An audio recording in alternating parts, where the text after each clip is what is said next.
for other people? What if that was true? What if Lent could actually be a part of that happening in your life? Would you be interested in maybe learning a little bit more about it and understanding what Lent, as I said, properly understood and properly practiced could do? Because there's some reason that we've been doing this for a long time, okay? And it's not just because it's a practice that becomes a tradition, it has some kind of, dead inertia. There's something more to it than that. So I want to give you the basics of Lent here. Lent is a 40-day period before Easter that the church observes, and it's patterned roughly after Jesus' 40-day fast in the wilderness. So the church said, Jesus did it, we're following Jesus, so we're going to practice the same kind of fast. Maybe not literally like Jesus, where we give up food for 40 days, although folks in our church have done that over the years, but where we fast in other ways, because food isn't the only thing that you can fast. And Lent, now let me frame it a little differently, because most of the time people think of Lent as just about fasting. Anybody see it that way? Like you go, yeah, isn't that what it's about? Fasting. Thank you, Scott. One of you agree with me. Two of you. Do I hear three? Three. No. Fish on Fridays too. Yeah. I would eat fish every day of the week. I love fish, so wouldn't be particularly spiritual for me. But Lent is supposed to be more about the practice of certain spiritual disciplines than just fasting, okay? And if we frame it differently, it looks differently. Now, let me explain it this way. So Lent is focused on the practice, generally, of one spiritual discipline, fasting. Now, sometimes fasting and prayer, sometimes fasting, prayer, and, giving money away, helping the poor. That's a widely practiced part of Lent. But it's supposed to be about the practice of spiritual disciplines. And here's what a spiritual discipline is. There's an author who passed away a few years ago named Dallas Willard, and he defined a spiritual discipline as this: any activity within our power that we engage in to enable us to do what we cannot do by direct effort. Let me say that again, okay? A spiritual discipline is any activity within our power that we engage in to enable us to do what we cannot do by direct effort.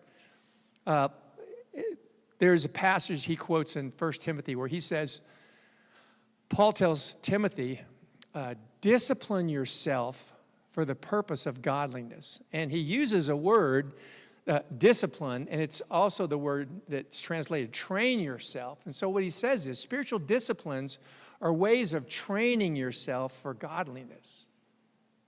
And I remember when, my kids were learning to play piano. And I remember my one daughter in particular, Bethany, she resisted the practicing, but she wanted to play the piano. And we convinced her that she was never going to learn to play the piano unless she practiced, and then she just got into it, and she loves to play the piano to this day.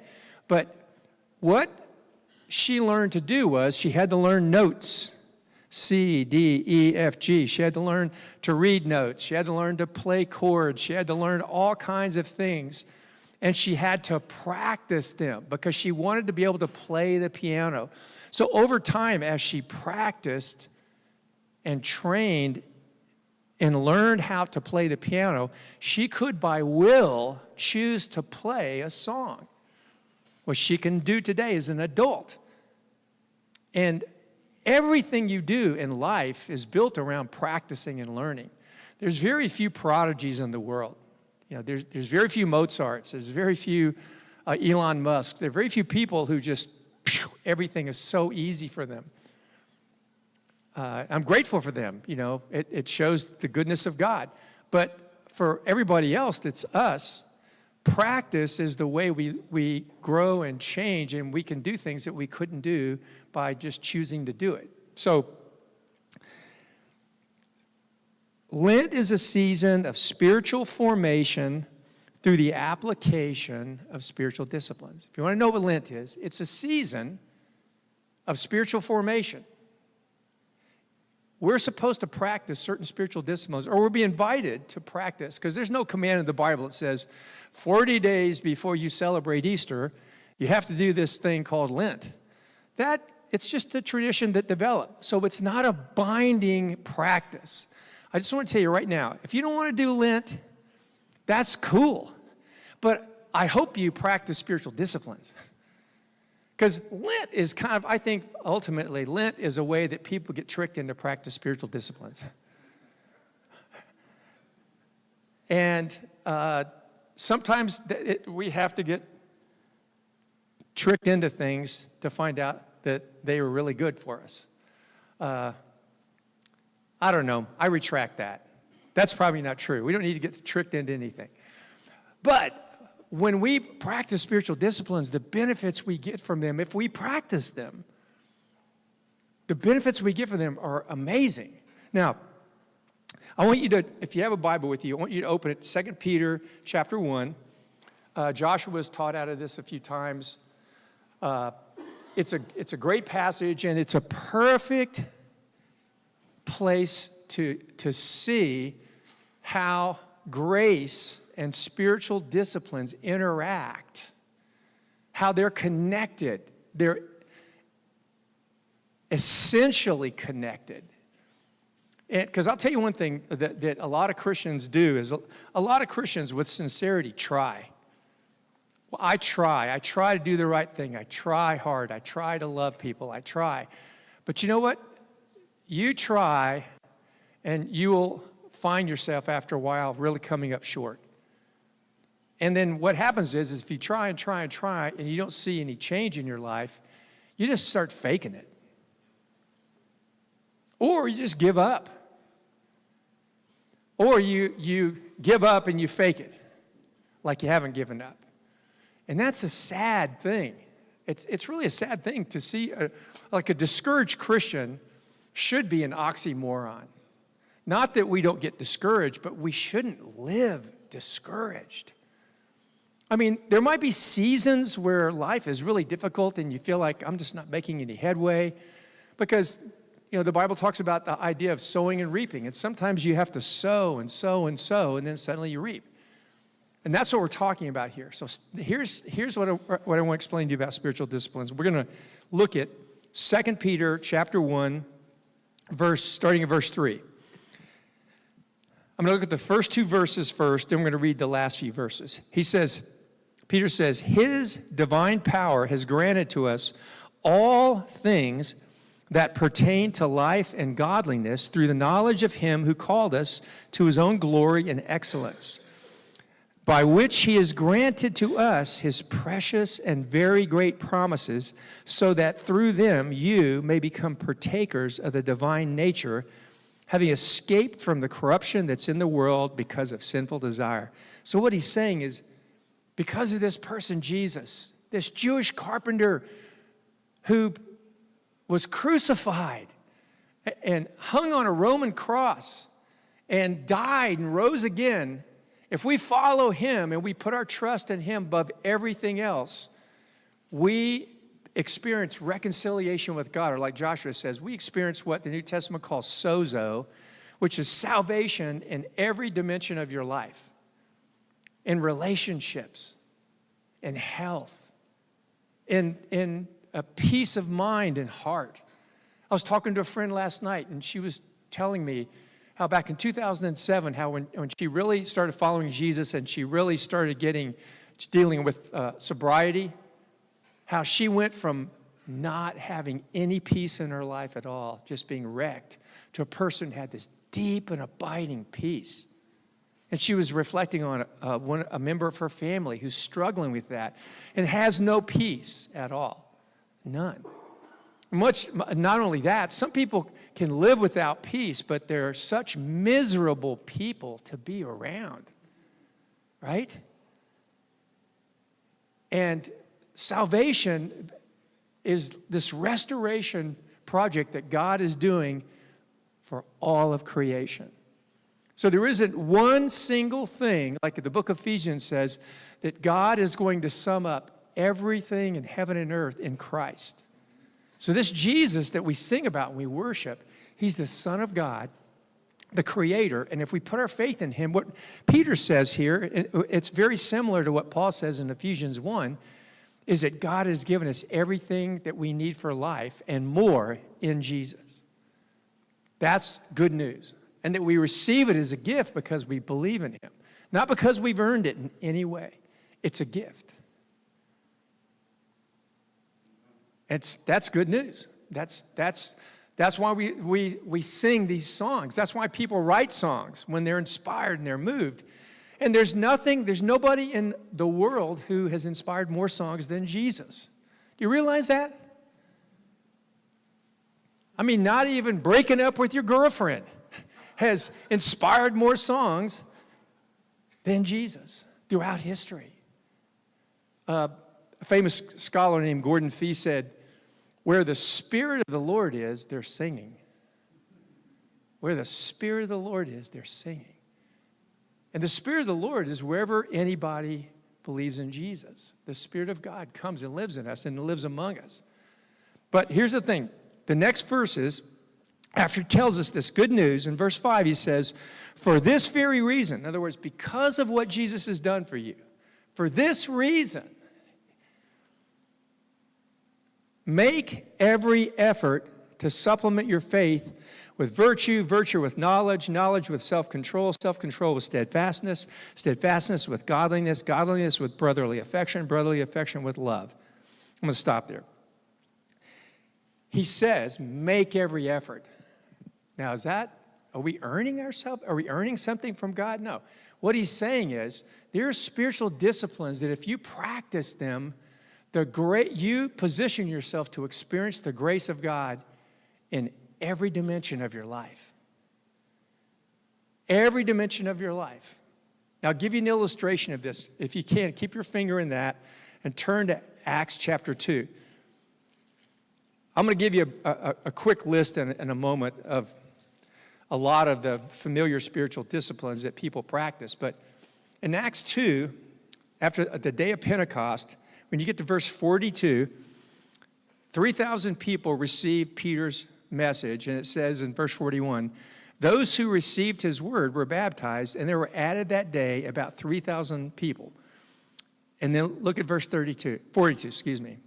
And they devoted themselves to the apostles' teaching, fellowship, breaking of bread, and prayers.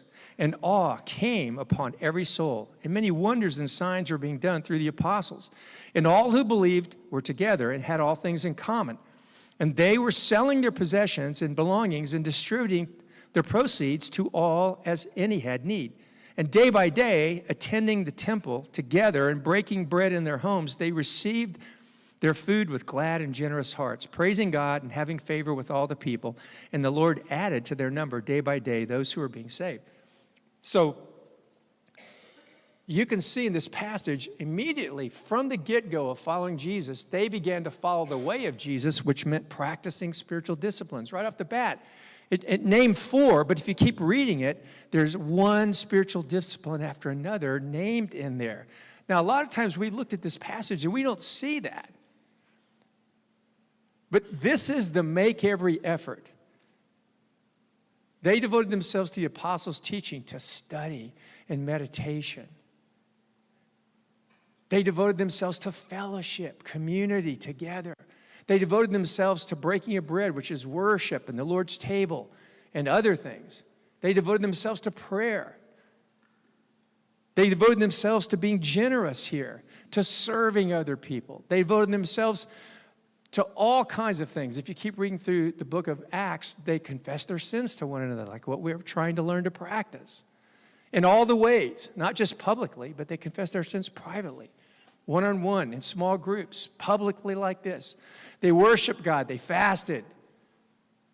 They practiced chastity and frugality and service and submission and all these things. We think of those things and we don't see them as this cohesive idea that these are practices that are spiritual disciplines that if you practice them, it spiritually forms you. Because, I mean, here's the bottom line truth about life. However you live is forming you. Every day, every choice you make is forming some sort of character in you. Do you realize that? Maybe you do. And you lament it because you feel like, my gosh, the character, like Peter says in 2 Peter also, that God's redeemed us from the feudal way of life inherited from our forefathers. And all of our families are dysfunctional on some level, and we've all learned things from them we shouldn't have learned. Nobody had to teach me to, in my family of origin, nobody talked about anything. Everybody just yelled and then stopped yelling and went to their rooms, and I was the only child, right? I would walk around just like, whoa. I was like overwhelmed by my mom, my dad, and my grandmother lived with me. They'd start arguing and yelling, and they'd just walk around. They'd yell at each other for like half an hour, and I'm freaking out. And nobody even notices. You know, John's pretty upset. And John's not involved in it at all, but he's all upset. But the parents don't. After they have a fight, they don't talk about it. They don't explain anything. They don't make up. They just move on. And as a kid, I just carried that all inside me. And then when I got married, as you can probably surmise, I operated that way. Kathy and I would have a fight, and I didn't want to talk about it. I just want to move on. What do you think about that? Do you think Kathy just said, oh, that's okay. That'll be our family rule. We'll just move on, John, and every fight, we'll just get further and further apart until we decide we're married singles, and then pretty soon we're not married.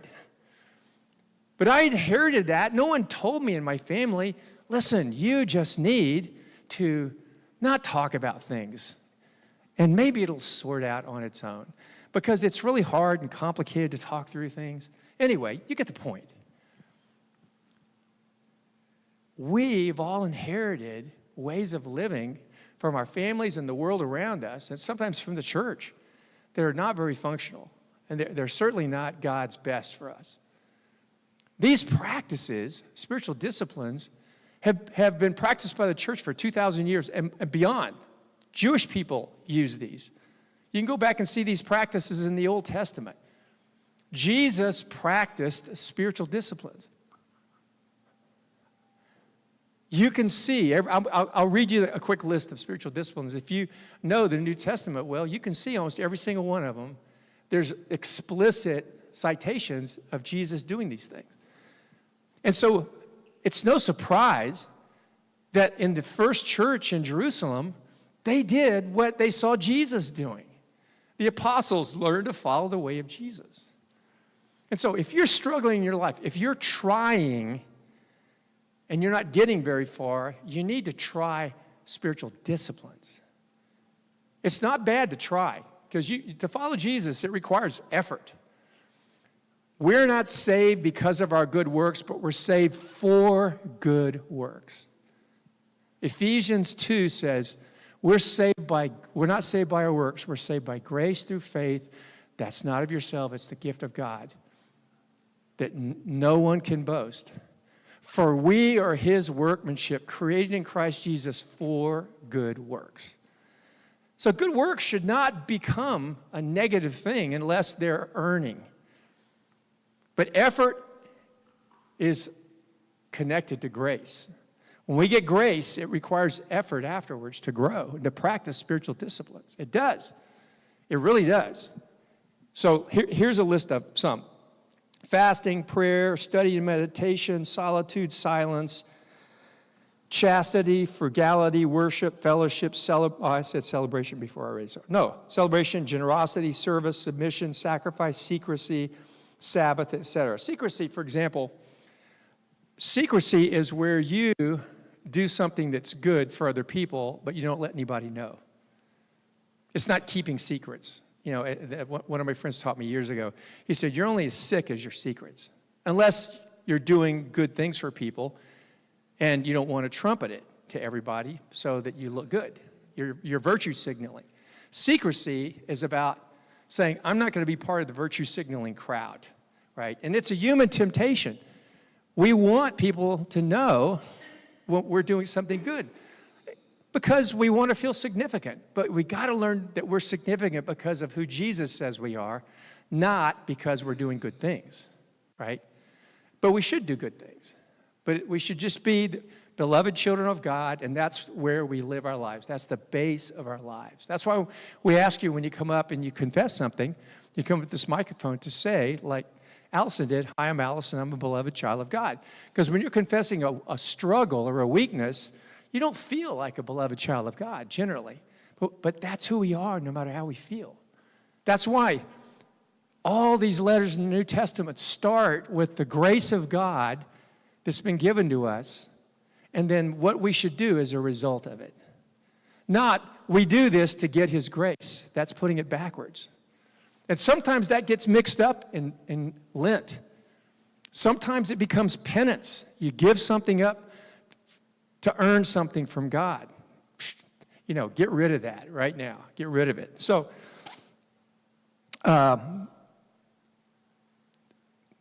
healing, inner healing, physical healing, deliverance are really important experiences in the church.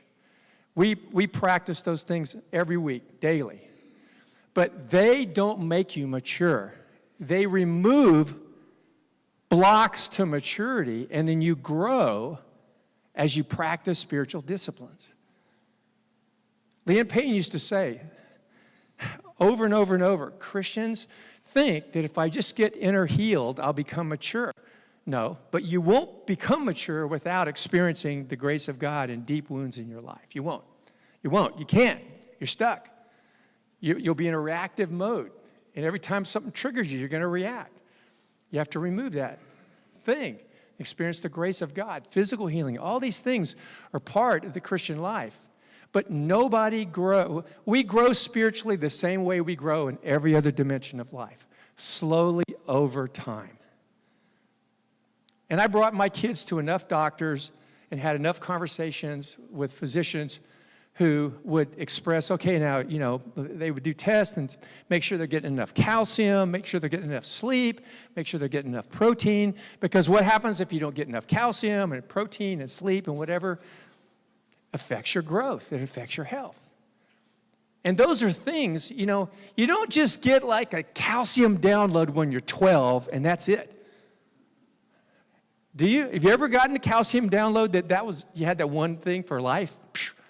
It's like a calcium vaccination, boom, you got it. No, it's like you have to keep getting protein.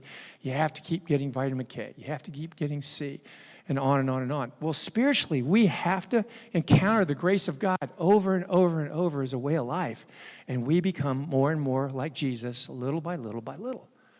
And there's no shortcuts to that. I know that's disappointing. I know you've been holding out hope that someday John was going to get up here, or Josh or Allison, whoever, Brooke, and we're going to get up here and say, we have got the secret for you guys. This is going to make following Jesus like that, just easy.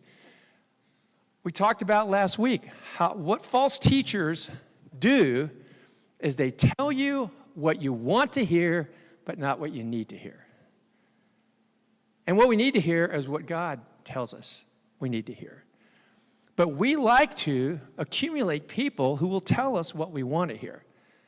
And so Lent, in its practice in the church, has been a time where the church says, you know, every once in a while, we really need to have times of reflection, times where we stop and ask ourselves, like John Wimber used to say, God always answers two prayers, help and what's wrong with me. You ask God, what's wrong with you? He'll say, well, first of all, I want to let you know you're a beloved child of mine, but you do have, you know, fill in the blank. He'll tell you.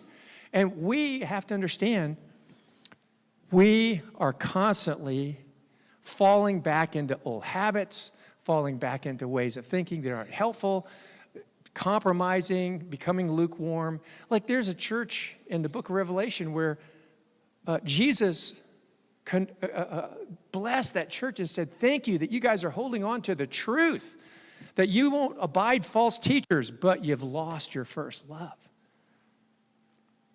And sometimes we haven't really lost our first love, but we're listening to false teachers or something else. Something in the world is drawing us in.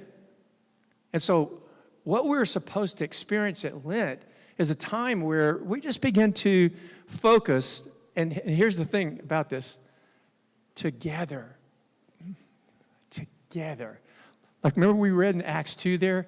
It says, they devoted themselves. In the Greek, it's plural. Everybody was doing it. Now, I'm not saying, again, I've already given you a disclaimer that you don't have to practice fasting or anything else during Lent. It's not going to earn you anything. Not going to give you some heads up in our congregation. This is just something the church has seen is wisdom, practicing spiritual disciplines. And here's one more this is a freebie. The spiritual disciplines that you find the hardest to practice are probably the ones that you need to practice more regularly. Because if you're finding them hard to practice, it's because they're encountering some kind of resistance, something inside you. Do you understand what I mean? Some of you are furrowing your brows at me. Do you know what I'm talking about? Like when we say fast, people immediately go, oh, I'm going to fast from TV. There's one form of fasting. The most typical form of fasting in the New Testament is fasting from food. And if Americans need to fast from anything besides social media, we need to fast from food on a regular basis. Because it's a real problem. We have a problem with food. We do. We have a problem with food. Thin people like me have a problem with food. I'm a pretty fit person, but I have a problem with food. There's times I eat more food than I should. And I've been blessed by God with this insane metabolism that I can eat more than I should, and you'll never know. And there's no virtue in it at all. There's none. I'm a hyperactive person. And I just lose weight. I can shed weight like that. And I can eat what I want. But I've learned over the years I can't do that. So I want to encourage you during this season of Lent, as we talk about over the next 6 weeks, each week we're going to talk about a different spiritual discipline. We're going to explain it to you in a way that you can practice it. And we're just going to invite you to practice it. We'll give you a little sheet, an outline of the talk, and on the other side, starting next Sunday, will be here is something you can do every day that will be a little adventure for you in practicing this spiritual discipline, okay? Now, let me end with this. The world needs the people of God to be salt and light. Do you understand? It needs us, the people of God, not just our congregation, but all the people of God around the world where we've been scattered. The Lord saturated the world with us. And in America today, the institutions that are the pillars of our culture are crumbling. Do you realize that? People don't trust any institutions anymore. Any. The levels of trust in surveys of all the institutions are falling over time. They'll bounce up and then they'll fall. They bounce up and they'll fall. They bounce up and they'll fall. There's an Epstein files revelation.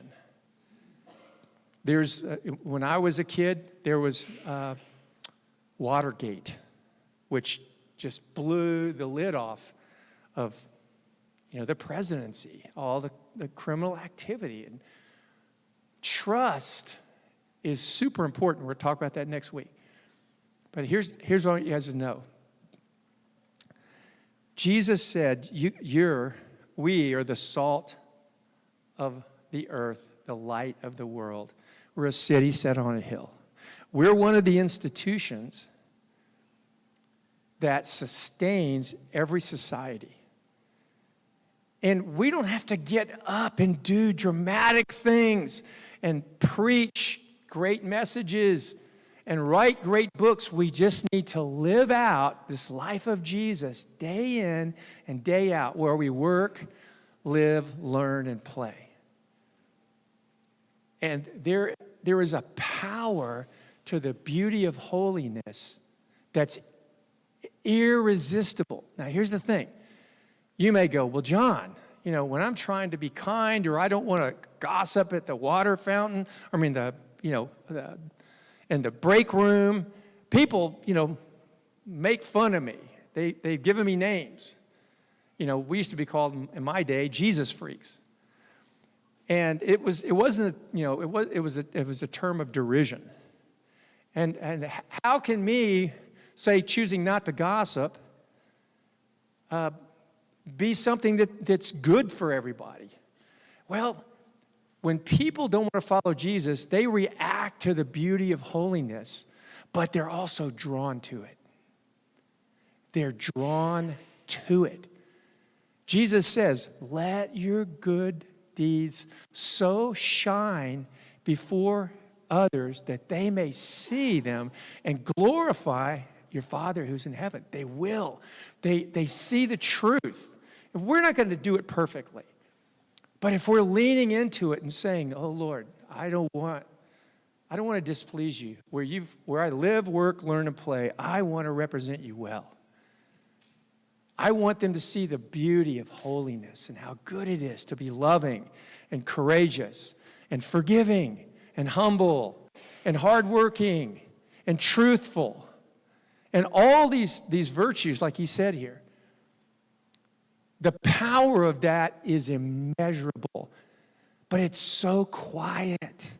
The beauty of holiness is quiet. But you will never be holy if you don't practice spiritual disciplines. You will try to be holy, and you will fail. Not because the grace of God isn't available, but it isn't just a matter of you trying. Jesus practiced spiritual disciplines, and in Luke 2:52 it says, Jesus grew in wisdom and stature and in favor with God and men. And it's in the context of him doing what Jewish people did, practicing spiritual disciplines. So I want to invite you along, okay? And some of you go, well, I'm not sure I'm totally into this. Hey, dabble in it. Dabble in it. But I promise you this.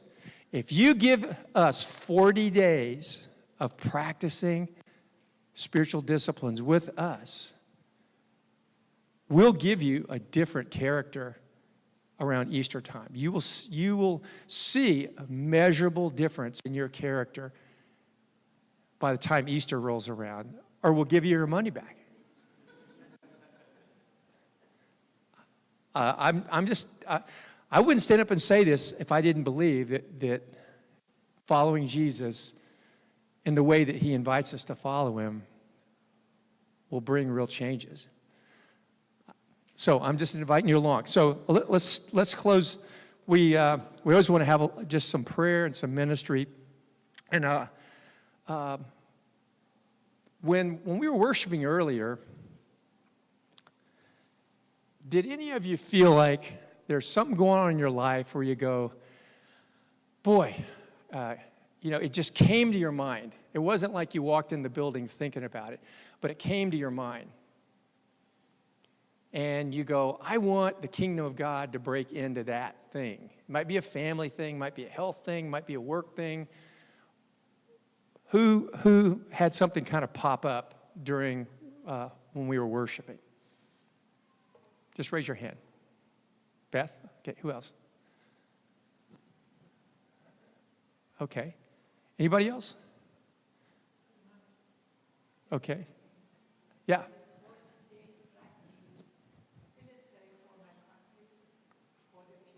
Okay.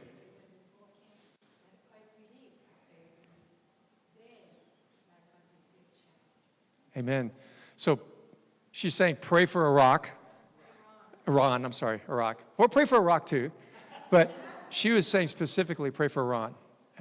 Because the Spirit of God's at work in Iran. All the chaos that's going on there, don't think God isn't in the middle of that working. He is. He's doing wonderful things. We have an Iranian woman here who leads Bible studies online in Iran amongst people who are in all that turmoil. And okay, Beth, anybody else? Anybody here you're having a problem with bone spurs in your heel? I'll list a couple of things. Bone spurs in your heel, or pain like in the middle of your back between your shoulder blades, right? Like kind of that general area. Third, anybody having a problem with some kind of abscess, tooth abscess? I don't know if that's in the tooth itself or in, like your gums or somewhere in your mouth. I want to pray for that. Anybody else feel like the Lord gave you a word about any needs that we might have here?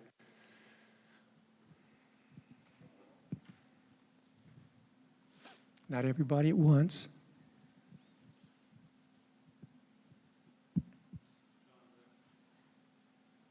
Somebody, I hear my name. Oh, go. The back? Okay. Like in that area? Right there? Okay. Anybody got the bone spurs in your heels? I saw red heel, and I felt like it was had something to do with bone spurs. So, no?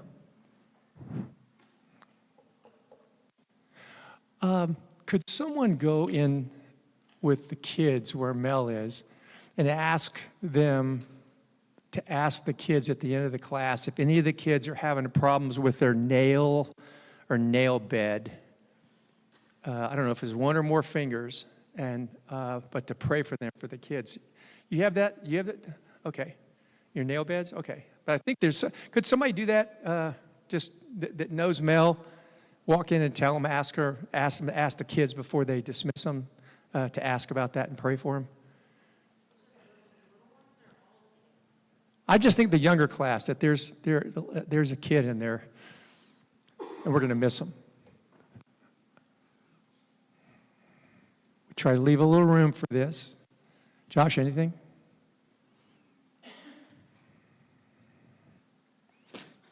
Okay, just wait a second, too. Like, Roy shared that story of being healed, and hopefully that quickened some faith in your heart that the Lord does still do things like that. And, the Psalms are full of celebrations of the works of the Lord. And one of the things that, we've tried to maintain in our little group of churches in the Vineyard is to say that, hey, God still does this stuff. He still does the things that Jesus did. So